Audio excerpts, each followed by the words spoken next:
Miandrentsika ny firenena ary zany indrindra ny takin'ny tompo amin'izao fotoana izao. Olona handatsaka ny aratiny ka hiasa ho amin'ny tompo, olona handatsaka ny aratiny ka hivavaka ho amin'ny firenena, ary olona handatsaka ny aratiny ka hanao izay ampandrosoana amin'ny fanjakan'Andriamanitra.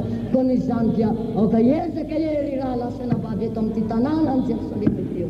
Ary tsy adoninahy na dia any amin'ny toerana atao hoe any ambazantany any amorontsiraka any aza tsarovana mandrakarivany hoe hivavaka ho an'ny sibe ao ankorondrano ao amin'ireny fiangonantsika ao amin'ilay Jerosalema antsika isika, ary amin'izany dinona efa mamaly Andriamanitra ary matoky io zahay fa mivavaka ho aina ianareo taraina ho anaten'Andriamanitra ary manampy antsika rehetra Andriamanitra ka zao ihany. Aoka handatsaka ny aratony raha lasana vavy eo, any tsy mampiravoravo tanana akory zao, any tsy tazantazanana fotsiny any zao, any tsy fanilina ny etidohan-tanana sy rano zao, any tsy fanjanana zao, any tsy fangalalana ny fahapolikareny zao, any tsy fanaovana iray ny azony asan'Andriamanitra, fa any tokony androtantsika ny aratontsika ka ezaka isika hitambatra ho vato, fa tsy hisaraka hiparitaka hifasika ampandroso amin'ny fanjakantsika ka ho tonga mpanarato ilay isika hitona ny firenentsika ity.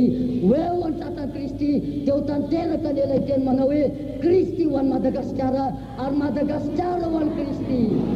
Halleluja, halleluja.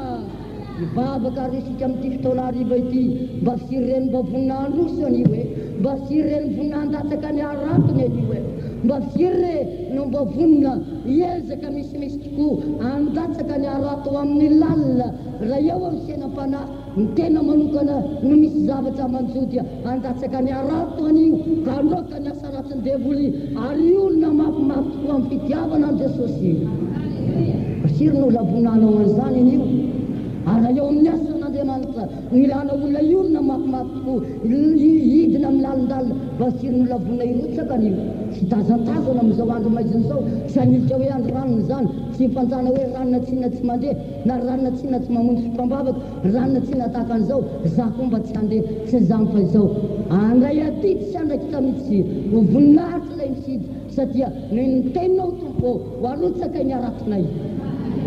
Vonina va ianao ankehitriny hitsangana azy, hitsangana fanolatsika milantsika amin'izay milantsika ny tompo amin'izao fotoana izao, hitsangana miteny ianao hoe ity tompo handatsaka ny arato amin'izao fotoana izao.